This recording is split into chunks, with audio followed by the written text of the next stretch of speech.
Hello students, welcome back. मैं Ravi Roshan sir on Bihar वाले sir जी। उम्मीद करता हूं कि आपने हमारा आर्टिकल पार्ट 1 आर्टिकल का फाइनल पार्ट देख लिया होगा। कल रात को आपने मॉडल ऑक्सिलरी के पहले पार्ट को देखा होगा और आज हम लोग मॉडल ऑक्सिलरी के फाइनल पार्ट में हैं। आज के बाद ये competition level, spoken level 9, 10, 11, 12, BSEB, CBSE और एनी अदर स्टेट बोर्ड्स में कभी भी मॉडल ऑक्सिलरी में प्रॉब्लम नहीं होगी। मैं एक चीज आपको बता दूं कि आज हमारे मां शक्ति स्वरूपा नवरात्र का पहला दिन है। आज मां शैलपुत्री का नाम लेकर हम सभी एक नया शुभारंभ करेंगे। कमेंट सेक्शन में आप काइंडली जय मां शैलपुत्री जरूर लिख दीजिए। मां दुर्गा के 9 नामों को लेने से शक्ति का संचार होता है और नए क्षेत्रों के आयाम खुलते हैं। तो जय मां शैलपुत्री। आज हम लोग मॉडल ऑक्सिलरी को फाइनल करने वाले हैं, ठीक है। आपने कल के क्लास में यह देखा कि किस तरह मॉडल ऑक्सिलियरी ऑक्सिलियम वर्ड से निकला, फिर ऑक्सिलियरी की स्थापना हुई। वो ऑक्सिलियरी किस तरह से 27 थे, फर्दर चल के 2 हिस्से में डिवाइड हुए।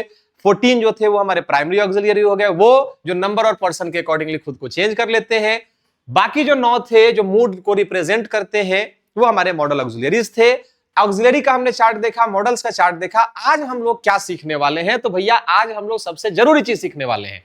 पढ़ाई को कंटिन्यूटी में जरूर रखिए, क्योंकि एक बड़ी अच्छी कहावत है, दवा भी तभी काम करती है जब उसे सही खुराक में और सही समय पर लिया जाए। आज का काम छोड़ के कल, कल का काम छोड़ के परसों, तो फिर वो दवा काम करने वाली नहीं है। पढ़ाई का भी सेम सिचुएशन है। तो काइंडली अटेंटिव रहे, प्रेजेंटेशन अपना बना दें, हमें फीडबैक देते रहें और जो भी आपके दिमाग में क्वेरीज आते हैं, जो सवाल आते हैं, आप काइंडली हमसे पूछते रहें। आइए हम लोग शुरू करते हैं। तो हम शुरू करेंगे सबसे पहले general rules of model auxiliaries. Model auxiliary देखिए, कैन, कुड, मे, माइट, इन सबका अपना अलग अलग पार्टिकुलर रूल होता है, पार्टिकुलर यूज होता है। वो यूज हम लोग देखें उससे पहले हम लोग मॉडल्स से संबंधित कुछ रूल्स को देखते हैं कि भैया मॉडल्स को यूज कहां कहां करते हैं। तो सबसे पहला रूल कहता है भाई, यहां ध्यान देंगे कि a modal is always followed by the base form of verb, that is V1। Modal का यूज, मॉडल ऑक्सिलियरी का यूज हमेशा V1 के साथ होता है, V2 के साथ नहीं होगा। जैसे he can go and you find that here is V1। He can went, he can going, he can goes, ये सेंटेंस नहीं होगा। मॉडल जब भी यूज होगा तो मेन वर्ब के साथ, बेस वर्ब के साथ ही यूज होगा, ठीक है। मॉडल के हम लोग दूसरे रूल को देखते हैं। Modal do not add ES और S with the third person और सिंगुलर। लाइक देखिए, हम जब सब्जेक्ट वर्ब एग्रीमेंट पढ़ते हैं तो हमें एक चीज मालूम है कि जब वर्ब सिंगुलर होता है तो हम उसमें ES या ES लगा देते हैं। जैसे गो प्लूरल है और हमें उसका सिंगुलर बनाना है तो हमने उसको कर दिया गोज। लेकिन जो मॉडल ऑक्सिलियरी हैं, जो मॉडल्स हैं, उनके साथ S और ES जोड़ के उनको सिंगुलर और प्लूरल नहीं बनाते हैं, क्योंकि कल के क्लास में मॉडल्स पार्ट 1 में हमने देखा था कि जो मॉडल्स होते हैं वो नंबर के हिसाब से पर्सन के अकॉर्डिंगली चेंज नहीं होते हैं। तो इन्हें हम चेंज करने नहीं बैठेंगे। चाहे सिंगुलर हो तब भी हम उस मॉडल को यूज करेंगे, अगर हमारा वर्ड प्लूरल हो तब भी हम लोग उसी को यूज करेंगे। For example, she will come, she wills come नहीं होगा। I will go, I wills, he wills go, I will go, ऐसा नहीं होगा। ये जो मॉडल हैं इनके साथ S, ES का इस्तेमाल हम लोग कभी भी नहीं करते हैं, वो हमेशा एज इट इज अपने फॉर्म में होते हैं। मॉडल का अगला रूल कहता है कि मॉडल्स डू नॉट हैव इन्फिनिटिव्स। इन्फिनिटिव्स, ये इन्फिनिटिव भी अपने आप में एक चैप्टर है, ग्रामर सेक्शन में हम लोग इसको भी देखेंगे और कंपटीशन में, स्पोकन में इसकी बड़ी आवश्यकता पड़ती है। Like to can, to must. देखिए, जब आप 2 + V1 को ऐड करते हैं तो फॉर्म हो जाता है इन्फिनिटिव, ठीक है। मैं आपको लगभग में समझा दूं। इन्फिनिटिव, तो जो मॉडल्स होते हैं उनका इन्फिनिटिव फॉर्म नहीं होता। जैसे अगर मैंने यहां लिखा I can to go, I can to go, या आई टू कैन गो, ये गलत है, क्योंकि इन्फिनिटिव के फॉर्म में हम लोग मॉडल्स को चेंज नहीं कर सकते। आप सिंपली समझिए कि मॉडल्स के साथ टू जोड़ के उसको आप इन्फिनिटिव नहीं बना सकते हैं। मॉडल का तीसरा रूल कहता है, भाई ध्यान देंगे, हम लोगों में परेशानी क्या होती है कि हम लोग आधा अधूरा ज्ञान लेके फिर अपने आप को शेर समझने लगते हैं। तैयारी, पढ़ाई तब तक पूरी नहीं होती है जब तक वो पूरी तरह से कंप्लीट नहीं हो जाए। Little knowledge is more dangerous नहीं जानना अपने आप में कुछ हद तक अच्छा है कि मेरे दिमाग में है कि भैया मैं ये बात नहीं जानता। क्लियर?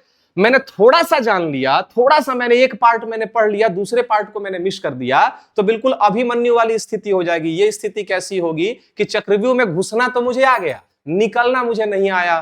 तो क्या हुआ, सारे महारथियों ने घेर के कूच के मारा था ना अभिमन्यु को। अभिमन्यु उसी कारण मारा था क्योंकि आधा पार्ट 1 उसने पूरा सुना था, पार्ट 2 उसने मिस कर दिया था। आप ये गलती कभी मत करिए। आपने पार्ट 1 देखा है, पार्ट 2 देखिए। अगर आप सीधे हमारे चैनल पे पार्ट 1 पे आए हैं, आप काइंडली इसको सब्सक्राइब कर लीजिए, नोटिफिकेशन को ऑन कर लीजिए और चैनल को शुरू से शुरू करिए। पढ़ाने वाले को दिक्कत नहीं है भैया, पढ़ने वाले को क्या दिक्कत हो सकती है? ठीक है, बीच में जो भी क्वेश्चंस हैं आप काइंडली उसको एराइज करते रहेंगे, लिखते रहेंगे, हम उसका रिप्लाई करते रहेंगे। ठीक है, negatives and questions are formed without do, does और डिड। देखिए जनरली क्वेश्चन फॉर्म करने के लिए डू, डज और डिड का यूज हम लोग करते हैं। ठीक है, जैसे मान लीजिए हमने लिखा कि डू यू गो, तो ये डू लगा के हमने सेंटेंस को इंट्रोगेटिव बना दिया ना जी, हमने तो इंट्रोगेटिव बना दिया डू लिख के।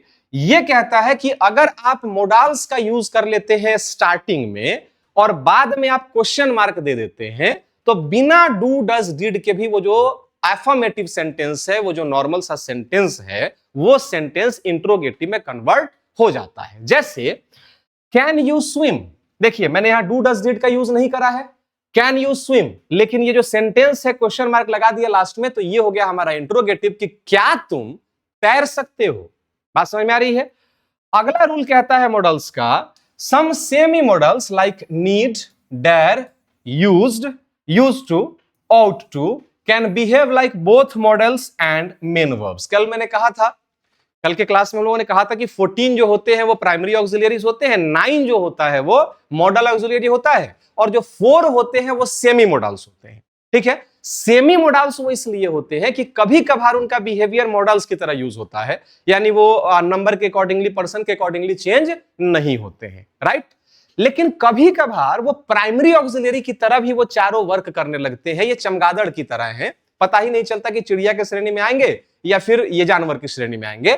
तो इनको हम लोग फिर और विस्तृत रूप से देखेंगे। फिलहाल आप इतना समझिए कि जो सेमी मॉडल्स हैं वो कई बार मेन वर्ब के साथ मिलके प्राइमरी ऑक्सिलरी बन जाते हैं और कई बार वो मॉडल ऑक्सिलरी के रूप में ही रह जाते हैं। अगला रूल, अब हम लोग आते हैं यहां उन चीजों पे जिसका इंतजार आप बड़ी बेसब्री से कर रहे थे कि किस मॉडल ऑक्सिलरी को कहां यूज करें, उसका क्या उपयोग है और उसको सेंटेंस में करेक्टली हम लोग किस तरीका से यूज कर सके। इस पॉइंट पे आते हैं। तो सबसे पहला जो हमारा मॉडल्स है वो है कैन। कैन का मतलब होता है दोस्त सकना। क्लियर? कैन का इस्तेमाल, can is used to show three things mind it. पहला, एबिलिटी को शो करने के लिए, मतलब योग्यता या क्षमता, योग्यता या ताकत। दूसरा, परमिशन के लिए, और तीसरा पॉसिबिलिटी, मतलब संभावना के लिए। देखेंगे ये जो एबिलिटी, परमिशन और पॉसिबिलिटी, यहां ध्यान देंगे। जिनको स्क्रीनशॉट लेना है वो ले सकते हैं, जिनको चाहे वो एक अच्छा खासा बहुत बेहतरीन सा नोट्स बनाइए। हमें भी प्राउड फील कराइए कि ऑनलाइन में होकर भी हमने आपके नोट्स को इतना सुंदर बनवा दिया। ये चीज हमें बहुत अच्छी लगेगी। आप काइंडली नोट्स को बनाइए, और अगर आपको वीडियो अच्छा लग रहा है या फिर आपको क्लासेस पॉजिटिव लग रहे हैं, यूजफुल लग रहे हैं, तो आप उन लोगों को भी शेयर करिए जो कहीं और पढ़ रहे हैं, जिन्होंने कहीं और अपने आप को फंसा लिया है, जिनका करियर खतरे में आ गया है। आप काइंडली उनको शेयर करिए, आप दबा के लाइक करते रहिए। ठीक है, देखिए कैन का इस्तेमाल हम लोग 3 काम के लिए करते हैं। एबिलिटी और स्ट्रेंथ, मतलब योग्यता और शक्ति दिखाने के लिए। परमिशन मांगने के लिए, कई बार आज्ञा मांगने के लिए भी इस्तेमाल कर लेते हैं, लेकिन वो इंट्रोगेटिव में चला जाएगा। और तीसरा, पॉसिबिलिटी के लिए। जैसे फॉर एग्जाम्पल, अगर मैंने यहां पे लिखा I can sing a song, I can sing a song, मैं एक गाना गा सकता हूं। इट मीन्स यहां पे I am showing my ability of singing. ध्यान देंगे, मैं गाना गा सकता हूं। तो क्या आपको इस वाक्य में यह नहीं दिख रहा कि मैं अपने खास योग्यता के बारे में आपको बता रहा हूं कि भैया मेरे भीतर योग्यता है कि मैं गाना को गा सकता हूं। आई कैन रन, मैं दौड़ सकता हूं। कि क्या मैं अपने भीतर के स्ट्रेंथ, अपने ताकत को नहीं दिखा रहा कि मेरे भीतर ताकत है कि मैं आपके सामने दौड़ सकता हूं। दूसरा, परमिशन मांगने के लिए भी, like for example, can you give me 100 rupees, क्या आप मुझे 100 रुपए दे सकते हैं? यहां जो सकना है, can you see that I am asking for permission, can I can go, can you let me in, क्या आप मुझे अंदर आने दे सकते हैं? तो कैन से कभी कभार हम लोग परमिशन भी मांगते हैं, जनरली परमिशन के लिए मे का इस्तेमाल करते हैं, लेकिन अगर कैन स्टार्टिंग में आ गया और बाद में इंट्रोगेटिव सेंटेंस है तो it can also form a question, it can also behave like asking permission. Okay, possibility, संभावना दिखाने के लिए, he can win, वह जीत सकता है। ये इसमें एक संभावना की बात हो रही है कि वो जीत भी सकता है और वो नहीं भी जीत सकता। क्लियर है? तो कैन का मतलब क्या हमने बनाया? कैन का इस्तेमाल हमने किया एबिलिटी के लिए, एबिलिटी के लिए हमने किया कैन का इस्तेमाल, स्ट्रेंथ के लिए हमने इस्तेमाल किया कैन का कभी कभी किसी किसी खास सिचुएशन में परमिशन के लिए, और कभी कभी हमने इस्तेमाल किया पॉसिबिलिटी को दर्शाने के लिए। इन्हीं सारे जगहों पे हम कैन का इस्तेमाल कर सकते हैं या फिर हम करते हैं, इसके अलावा हम कैन का इस्तेमाल नहीं करते। राइट? अब हम आते हैं अगले रूल पर, दैट इज कुड। आप इसको पास्ट फॉर्म भी समझ सकते हैं, पास्ट ऑफ कैन भी समझ सकते हैं, है नहीं, लेकिन आप इसको उसकी तरह कभी कभी यूज कर सकते हैं। ध्यान देंगे, कैन का पास्ट फॉर्म कुड नहीं है, माइंड इट, लेकिन आप इसको कैन के पास्ट फॉर्म की तरह भी समझ सकते हैं, तो भी आपका काम इसमें चल जाएगा। और ये जो कुड है वो दर्शाता है 3 पॉइंट्स को। पहला, पास्ट एबिलिटी। पास्ट एबिलिटी का मतलब होता है होगा भूतकाल की योग्यता, यानी एक ऐसी योग्यता जो अब आपके पास नहीं है लेकिन कभी किसी जमाने में, पुराने समय में आपके पास हुआ करती थी। जैसे for example, I could run fast when I was young. बाबू ध्यान देंगे, I could run fast when I was young, it means in past time I had ability to run fast, but right now in present time I don't have that ability. Look, I can run fast मतलब अभी वर्तमान में मेरे भीतर ताकत शक्ति बल है कि मैं दौड़ सकता हूं। I could run, it means भूतकाल में, पहले बीते हुए समय में मैं दौड़ सकता था, लेकिन अब मेरे भीतर दौड़ने की क्षमता नहीं है। could का इस्तेमाल कहां करेंगे? भूतकाल की क्षमता, ताकत शक्ति बल को दिखाने के लिए जो पहले थी और अब हमारे भीतर उसका नाश हो गया है, अब वो नहीं है। क्लियर? दूसरा, to make polite request. Polite request का मतलब होता है विनम्र निवेदन। विनम्र निवेदन। देखिए, विनम्र निवेदन का क्या मतलब होता है? Could you be a side, could you be a side. देखिए, अगर आप किसी से कहें can you please be a side, अब ये कैन मतलब पॉसिबिलिटी और प्लीज रिक्वेस्ट, ये दोनों मिलके कुड की तरह वर्क कर देते हैं। Could you be a side, क्या आप थोड़ा साइड हट सकते हैं? बहुत विनम्र आप किसी से निवेदन कर रहे हैं। अगर आपको कोई कुड कहता है, कुड में could you give me 100 rupees, it means he wants to say that he is requesting very politely for 100 rupees. Clear? Could का तीसरा इस्तेमाल हम लोग पॉसिबिलिटी के लिए भी करते हैं, भूतकाल की संभावना को दर्शाने के लिए। भूतकाल की संभावना, ध्यान देंगे, अभी की संभावना नहीं। India could win the match, भारत मैच जीत सकता था, ये भूतकाल की संभावना है। इट मींस उस दिन इंडिया जीता नहीं था, उस दिन इंडिया हार गया था। क्लियर? अगला रूल पे आते हैं हम लोग। अगला रूल हमारा कहता है भैया मे, और ये जो मे है, मे का मतलब भी होता है दोस्त सकना, लेकिन दोनों ही सकने में, देखिए कैन का मतलब भी सकना और कुड का मतलब भी सकना, लेकिन दोनों सकना में थोड़ा थोड़ा डिफरेंस है। डिफरेंस क्या है कि आप जब कैन का इस्तेमाल करेंगे, आपको ऐसा फील हो रहा है कि अगर आप कॉन्सेंट्रेट हैं, then I will deliver everything so clearly that it will directly enter to your mind. बात समझ में आ रही है? और जो बात सीधा सीधा माइंड में घुसेगी वो सीधा सीधा एग्जामिनेशन हॉल में नॉलेज के रूप में निकलेगी। स्पोकन वाले बच्चे ध्यान देंगे, इसको आपको बहुत ध्यान से पढ़ना है। कंपटीशन वाले और ध्यान से पढ़ेंगे, स्पोकन कंपटीशन वाले लोग। बाकी जो बच्चे हैं वो मार्क्स के लिए पढ़ रहे हैं, आप 24 घंटे के लिए पढ़ रहे हैं। आप जब भी आपकी आवश्यकता पड़ेगी, जैसे आपको बहुत पोलाइटली किसी से बात करना है, कि सर थोड़ा सा प्लीज मेरा अटेंडेंस बना दीजिएगा, could you please make my attendance, then that person will know कि आप बहुत पोलाइटली बात कर रहे हैं। स्पोकन की शुरुआत यहीं से होती है, टाइम वेस्ट नहीं करेंगे, बहुत कॉन्सेंट्रेट होंगे। इसको आप डेली यूज में, डेली लाइफ में यूज करना फटाफट शुरू कर दीजिए और देखिए कितना मजा आएगा आपको। तो भैया देखिए, मे मतलब भी होता है सकना, कैन का मतलब ताकत शक्ति बल दिखाने वाला सकना, और ये जो सकना है इसमें थोड़ा सा डिफरेंस है। डिफरेंस क्या है कि सबसे पहले मे का इस्तेमाल करते हैं परमिशन के लिए। परमिशन का मतलब होता है आज्ञा मांगना। जैसे अगर मैं लिखूं यहां पे मे I come in, may I come इन, क्या मैं अंदर आ सकता हूं, यहां इस मे का मतलब ही तो बाबू सकना है, लेकिन क्या मैं अंदर आ सकता हूं, यहां सकना वर्ड से क्या मैंने आपको अपना ताकत दिखाया, अपना शक्ति दिखाया, अपना बल दिखाया? नहीं, मैंने इस मे वर्ड से आपसे परमिशन मांगा। May I come in, it means I am depended upon you. If you allow me, I will enter. If you prohibit me, I will stand outside the door. बात समझ में आ रही है? मैं आपसे परमिशन मांग रहा हूं कि अगर आप कहेंगे कि हाँ आ जाओ तो मैं आ जाऊंगा, अगर आप कहेंगे मत आओ तो फिर मैं नहीं आऊंगा। It means I am seeking for permission to you. Is it clear? Second कहता है पॉसिबिलिटी। पॉसिबिलिटी का मतलब होता है संभावना।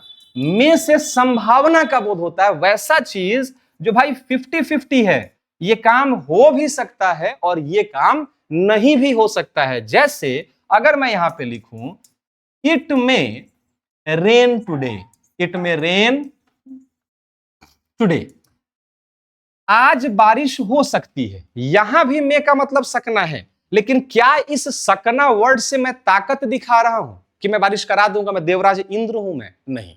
क्या मैं इस में से आपसे परमिशन मांग रहा हूं कि सर बरसा दे का, आप कहिएगा जो ना मत बरसाओ तो हम रोक देंगे? नहीं, मैं परमिशन नहीं मांग रहा, मैं यहां पे पॉसिबिलिटी शो कर रहा हूं। इट में रेन टुडे, आज बारिश हो सकती है। It means there is 50-50 chance कि बारिश हो भी सकती है और बारिश नहीं भी हो सकती है। जब संभावना हो कि हो भी सकता है, नहीं भी हो सकता, दैट इज कॉल्ड पॉसिबिलिटी।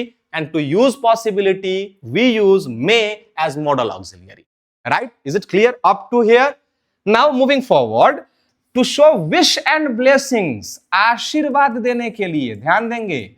अगर आप कोई कामना करते हैं, मैं कामना करता हूं रवि रोशन सिंह बिहार वाले sir ji, may you all be the topper this year, आप सभी इस साल टॉपर हो जाए। ठीक है, तो अगर मैं लिखूं यहां पे may you B the topper this year, may you B the topper this year, क्या इस में से मैं कोई परमिशन मांग रहा हूं, मैं आप पॉसिबिलिटी दिखा रहा हूं? नहीं, मैं इसमें से आपको आशीर्वाद दे रहा हूं कि आप सभी इस साल टॉपर बन जाइए। तो मे का इस्तेमाल हमने देखा परमिशन मांगने के लिए, पॉसिबिलिटी दिखाने के लिए और ब्लेसिंग्स को देने के लिए। अगले हम लोग रूल पे आते हैं। अगला रूल कहता है हमारा माइट। माइट का मतलब क्या होता है? देखिए, माइट की कोई हिंदी नहीं होती, लेकिन अगर आप चाहें मेरे अकॉर्डिंगली तो माइट की हिंदी आप शायद ही, मतलब वेरी लेस पॉसिबल। जैसे होता है ना कि आज शायद बारिश हो सकती है, मतलब 50-50 है कि बारिश हो भी सकती है और बारिश नहीं भी हो सकती है, राइट? लेकिन अगर मैं कहूं इट माइट रेन, शायद ही आज बारिश हो सकती है, शायद ही बारिश होगी, ये जो शायद ही वर्ड है ऐसा दर्शा रहा है कि बारिश होने की संभावना बहुत कम है। क्लियर? तो माइट के हम लोग यूज को देखते हैं। To show very less possibility, बहुत कम संभावना, कम संभावना। जब किसी चीज के होने के चांसेस बहुत ही कम हो तो हम वहां पे यूज करेंगे माइट का। जैसे I don't need an umbrella, I don't need an umbrella, it might rain today, it might rain today, मुझे छाता नहीं चाहिए क्योंकि आज शायद ही बारिश हो सकती है। इट मींस ये जो छाता वाला व्यक्ति है वो ये श्योर है कि बारिश आज ना के बराबर चांस है, कोई बादल दिखाई नहीं दे रहा, आसमान बिल्कुल क्लियर है, आसमान में सूरज निकला हुआ है। तो पॉसिबिलिटी अगर उसको दिखती, छाता लेने की जरूरत पड़ती कब? जब बारिश हो भी सकती थी और बारिश नहीं भी हो सकती थी, राइट? तो वो मे यूज करता। बहुत कम संभावना है बारिश होने की, बारिश नहीं होने का कोई चांस है, तो उसने वहां पे यूज किया माइट का। क्लियर? पोलाइट सजेशन, बहुत पोलाइट सजेशन, बहुत विनम्र निवेदन, जैसे to pass, to get good marks you might study hard. मतलब अच्छे मार्क्स के लिए आपको बहुत हार्ड, बहुत मुश्किल, बहुत कठिन परिश्रम के साथ पढ़ाई को करना चाहिए। क्लियर? अगला कहता है मस्ट। मस्ट जो है वो दर्शाता है श्योरिटी को, निश्चित, निश्चित, ये चीज तो निश्चित होनी ही चाहिए। नेसेसिटी, नेसेसिटी का मतलब क्या होता है बाबू? आवश्यकता, आवश्यकता। देखिए, अगर किसी चीज की आवश्यकता है और वो निश्चित आवश्यक है तो हम वहां पे यूज करेंगे किस चीज को? मस्ट को यूज करेंगे। जैसे I must sleep now, I must sleep now, I am very tired, I am very tired. देखिए, यहां पे इस आदमी को सोने की बहुत आवश्यकता है क्योंकि ये बहुत ज्यादा थका हुआ है। जैसे to be a topper you must study, आपको टॉपर बनने के लिए निश्चित ही पढ़ना चाहिए। जब बहुत श्योरिटी हो, बहुत सर्टेनिटी हो, बहुत ज्यादा नेसेसिटी हो, कंपल्सरी की तरह नेसेसिटी हो, वी यूज मस्ट देयर। अगला कहता है स्ट्रॉन्ग प्रोबेबिलिटी। स्ट्रॉन्ग प्रोबेबिलिटी मतलब, प्रोबेबिलिटी का मतलब होता है संभावना, स्ट्रॉन्ग प्रोबेबिलिटी का मतलब होता है कि बड़ी भीषण संभावना है। ठीक है? जैसे if you don't stop cutting trees the earth must destroy, अगर हम पेड़ को काटना बंद नहीं करेंगे धरती निश्चित ही बर्बाद हो जाएगी। देखिए, बर्बाद हो जाएगी, मैं शराब तो नहीं दे रहा, ये एक संभावना है, लेकिन मैंने मस्ट लगाया ये दर्शाने के लिए कि भैया अगर पेड़ कटते रहे तो बहुत स्ट्रांग पॉसिबिलिटी है कि धरती बर्बाद हो जाएगी। अगला कहता है प्रोहिबिशन। अगर आप नॉट लगा देते हैं, प्रोहिबिट का करने का मतलब होता है बाबू मना करना, मना कर देना, नकार देना। जैसे you must not use your mobile while studying, पढ़ने के दौरान आपको अपने मोबाइल का इस्तेमाल नहीं करना चाहिए। हमने नॉट जैसे ही यूज किया, अब वो वर्ड उसको प्रोहिबिट कर रहा है, वो बिल्कुल मना कर रहा है कि आपको ये काम नहीं ही करना चाहिए। ठीक है? अगले रूल पे आते हैं। अगला रूल हमारा कहता है shall. Look, shall to show future intention, भविष्य में होने वाली किसी संभावना को दर्शाने के लिए हम लोग किसका यूज करते हैं? शैल का यूज करते हैं। जैसे आई शैल गो होम टुमारो, आई शैल गो होम टुमारो, ये मेरा फ्यूचर इंटेंशन है, फ्यूचर का इंटेंशन है, फ्यूचर में जाने की मेरी इच्छा है, मैं कल घर जाऊंगा, मैं कल घर जाऊंगा। ये प्रेजेंट में मैं अभी नहीं जा रहा, अभी तक मैं गया नहीं हूं, भूतकाल में मैं पहुंचा नहीं हूं, मेरा फ्यूचर इंटेंशन है कि भैया मेरा मन कर रहा है कि कल मैं घर चला जाऊंगा। To show future intention. दूसरा, to make offer and promise and legal obligation, इन दोनों को हम लोग एक साथ समझते हैं, ऑफर एंड प्रॉमिस। ठीक है? If you work for me, if you work for me I shell give you salary, I shell give you salary. देखिए, ये ऑफर है या प्रॉमिस है कि अगर आप मेरे लिए काम करेंगे तो मैं आपको सैलरी दूंगा। It may be an offer, it may be a promise. बात समझ में आ रही है? जैसे आप कोई भी नोट उठाएंगे, ठीक है, तो उस नोट पे एक प्रॉमिस लिखा हुआ होता है आरबीआई के गवर्नर की तरफ से, आप नोट उठा के चेक करिए, उस पे शैल का यूज होता है। शैल का मतलब फ्यूचर में या फिर कोई ऑफर को शो करने के लिए, कोई प्रॉमिस को शो करने के लिए कि भैया अगर आप मेरे लिए काम करेंगे मैं आपको सैलरी दूंगा। ये एक ऑफर भी है, ये एक प्रॉमिस भी है। लीगल ऑब्लिगेशन, लीगल ऑब्लिगेशन का क्या मतलब होता है? न्यायिक जिम्मेदारी, मतलब लीगल जुडिशियल रिलेशन में इसका हम लोग इस्तेमाल करते हैं। जैसे you shawl gate justice, you shawl gate justice, ये न्यायिक प्रक्रिया है, आपको न्याय मिलेगा, देर मिले लेकिन मिलेगा जरूर, आपको न्याय मिलेगा। तो लीगल ऑब्लिगेशंस दिखाने के लिए भी हम लोग किसका यूज करते हैं? शैल का यूज बेधड़क करते हैं। अगले मॉडल पे हम लोग आते हैं। अगला मॉडल है हमारा भैया शुड। शुड का मतलब होता है दोस्त चाहिए। देखिए, शुड का मतलब चाहिए होता है। ठीक है? चाहिए का मतलब देखिए क्या है? एडवाइस और ड्यूटी, सलाह, सलाह या जिम्मेदारी, सलाह या जिम्मेदारी। कोई सलाह देने के लिए या किसी जिम्मेदारी का बोध कराने के लिए हम लोग शुड का यूज करते हैं। जैसे you should take medicine, you should take medicine on time, you should take medicine on time. आपको दवा समय पे लेनी चाहिए। ये मेरे तरफ से आपको एक सलाह है। कोई आदमी किसी पेशेंट को सलाह दे सकता है, या ये उसकी जैसे ड्यूटी के भी अगर बारे में बात करें, you should wear a helmet while driving. ये आपका कर्तव्य है, आपकी जिम्मेदारी है कि जब आप गाड़ी चला रहे हो तो आपको हेलमेट को वेयर करना चाहिए, राइट।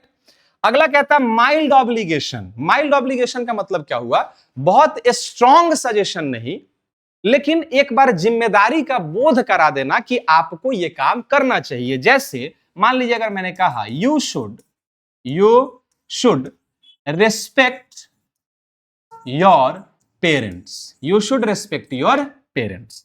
ये एक माइल्ड ऑब्लिगेशन है, एक जिम्मेदारी है। मैं यहां अपने स्टूडियो में बैठा हूं, मैं आपको रात में पढ़ा रहा हूं और मैंने पढ़ाते पढ़ाते कहा you should respect your parents. बाबू, आपको अपने मम्मी पापा की इज्जत करनी चाहिए। ये एक प्रेम पूर्वक एक विनम्र सलाह है आपको। मैं अगर आप इज्जत नहीं करेंगे तो आपके घर पे आके मैं पीटने तो नहीं वाला आपको। So this is mild obligation, that this is an advice given very politely, very mildly, that you should respect your parents। Mummy papa की इज्जत करनी ही चाहिए, ठीक है। आगे कहते हैं, अगले रूल पे हम लोग आते हैं। बहुत ध्यान से पढ़ेंगे। कुछ बच्चों को ऐसा लग रहा होगा कि सर बाप रे कितना रूल है, कितना रूल है। रूल भूल नहीं जाओ, इसकी एक व्यवस्था है, ठीक है। हंसते खेलते पढ़ो, नोट्स बनाओ, बना लो, तगड़ा वाला बना लो, काइंडली शेयर भी करते रहो, और ढंग का कुछ क्वेश्चन अगर राइज हो रहा है दिमाग में पूछते भी चलो। ढंग का क्वेश्चन, पर्सनल क्वेश्चन पूछने की आवश्यकता नहीं है। विल में आते हैं। विल दिखाता है फ्यूचर सर्टेनिटी को, ध्यान देंगे।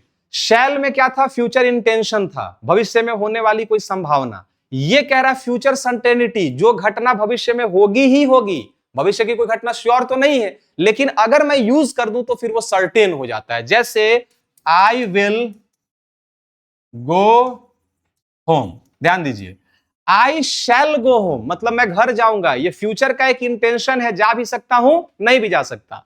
आई विल गो होम, ये सर्टेनिटी को दर्शा रहा है कि भैया मैं घर जाऊंगा ही जाऊंगा। अब सर्टेन हो गया क्योंकि मैंने विल का इस्तेमाल कर दिया है। दूसरा कहता है हैबिचुअल एक्शंस। हैबिचुअल एक्शन, आदत से मजबूर, आदत से लाचार। मेन विल बी मेन, मर्द मर्द ही रहेंगे। जब मौका मिलेगा तो थोड़ा बहुत ताड़ी लेंगे, थोड़ा बहुत निहार ही लेंगे, ठीक है। विमेन विल बी विमेन, जब उनको मौका मिलेगा वो अपना काम कर ही देंगे, अपना चाल चिन्हा ही देंगे। ये हैबिचुअल एक्शन है कि भैया हम चाह के भी उतने अच्छे, उतने संस्कारी नहीं हो सकते। ये एक मजाक था, मेन विल बी मेन, चूंकि ये बहुत घूमता फिरता हुआ हमेशा रहता है एडवर्टीजमेंट में, ठीक है। तो हैबिचुअल एक्शन को दिखाने के लिए हम लोग विल का इस्तेमाल कर देते हैं। आगे आते हैं वुड। अब देखिए वुड का इस्तेमाल हम लोग कहां करते हैं। पहला, पोलाइट रिक्वेस्ट, बहुत विनम्र निवेदन के लिए। जैसे would you pass me the pen, would you pass me the pen, क्या आप पेन मुझे पास करेंगे? वहां पेन रखा हुआ, प्लीज पास करेंगे। प्लीज के सेंस में, विनम्र निवेदन के सेंस में हमने वुड लगा दिया। पास्ट हैबिट, भूतकाल में कोई आपकी आदत थी और अब वो आदत आपकी नहीं रही है, तो हम लोग वहां पे वुड का यूज करते हैं। जैसे I would get up early, I would get up early, इसका मतलब यह हुआ कि मैं पहले जल्दी उठा करता था, अब मैं थोड़ा सा देर से उठता हूं। इमेजिनेशन, इमेजिनेशन का मतलब क्या होता है? एक परिकल्पना, मतलब जो हकीकत नहीं है, लेकिन अगर वो एक कल्पना है, मेरे भीतर की एक इमेजिनेशन, एक फैसिनेशन है, तो हम वहां वुड का यूज करते हैं। जैसे हमने यहां पे लिखा if I would be A Prince, अगर मैं एक राजकुमार होता, अगर मैं एक राजकुमार होता, काश मैं एक राजकुमार होता। दिस इज मियर इमेजिनेशन, ये सिर्फ एक परिकल्पना है, इसका वास्तविकता से कोई लेना देना नहीं है। अगले रूल पे हम लोग आते हैं। अब ये भैया अभी मैंने बताया सेमी मोडल। सेमी मोडल मतलब ये कभी चाल रहन एक जगह टिकता नहीं है, ठीक है। ये कभी प्री मॉडल, ये प्राइमरी की तरह वर्क करने लगेगा और कभी ये वर्क करने लगेगा मॉडल की तरह। ये मोरल ड्यूटी को दिखाता है और एडवाइस को देता है। जैसे you ought to wear a helmet, you ought to wear a helmet.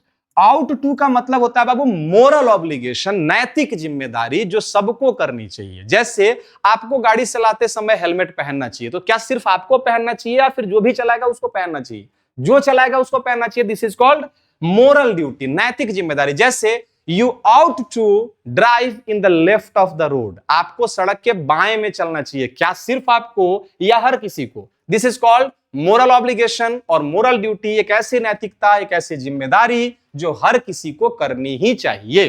ठीक है, आगे कहता है अगले पे, आउट टू के बाद नीड टू। नीड टू का मतलब नेसेसिटी, आप इसको शुड से भी कंफ्यूज, शुड में भी यूज कर सकते हैं, नीड टू में भी यूज कर सकते हैं। जैसे I need to go now, necessity मतलब होती है आवश्यकता। I need to go now, मुझे अब जाना चाहिए। मुझे अब किस चीज की आवश्यकता है भैया? तो मुझे जाने की आवश्यकता है। अगला मॉडल ऑक्सिलरी कहता है किस चीज का? देखिए need to, absence of necessity. अगर आप नीड के साथ अगर आप नॉट लगाते हैं तो फिर वो नकारात्मक हो जाता है। जैसे यू नीड नॉट वरी, ध्यान देंगे, you need not to worry नहीं होगा। नीड नॉट के बाद टू का इस्तेमाल हम लोग नहीं करते हैं। क्लियर? ये रूल याद रखेंगे, नीड नॉट के बाद टू का इस्तेमाल हम लोग नहीं करते हैं। इसके अगले स्लाइड पे आते हैं, डेयर। डेयर का मतलब होता है कॉरेज। कॉरेज मतलब होता है साहस, किसी को चैलेंज देना। जैसे ट्रूथ एंड डेयर गेम होता है ना आजकल, शहरों में बड़ा अच्छा गेम चल रहा है आजकल, ट्रूथ एंड डेयर वाला। डेयर के नाम पे तरह तरह के घिनौने कर्म और घिनौने कांड आजकल करा दिए जाते हैं। ठीक है, तो डेयर का मतलब होता है साहस। फिल्मों में जैसे एक लड़का गया, हीरोइन से जाके कुछ बोलता है, उसको प्रपोज करता है, उसका नाम पूछेगा, लड़की बोलेगा हाउ डेयर यू, तुम्हारी हिम्मत कैसे हुई। तो जो डेयर वर्ड है ये हिम्मत या साहस या फिर कॉरेज को रिप्रेजेंट करता है। जैसे how dare you talk like this, talk like this, तुम्हारी हिम्मत कैसे हुई इस तरीके से मेरे से बात करने की। तो डेयर का इस्तेमाल हम लोग कॉरेज को शो करने के लिए करते रहते हैं। अगला हमारा मॉडल है यूज्ड टू। यूज्ड टू भी सेमी मॉडल है बाबू, ध्यान देंगे। देखिए यूज मतलब यूज टू, डी अगर हटा दो, यूज टू का मतलब होता है जो आदत अभी है आपके पास। यूज्ड टू का मतलब होता है कि जो आदत अब आपके पास रही नहीं, वो आदत कभी पहले कभी किसी जमाने में आपके पास हुआ करती थी। जैसे पास्ट हैबिट। पास्ट हैबिट का मतलब क्या होता है?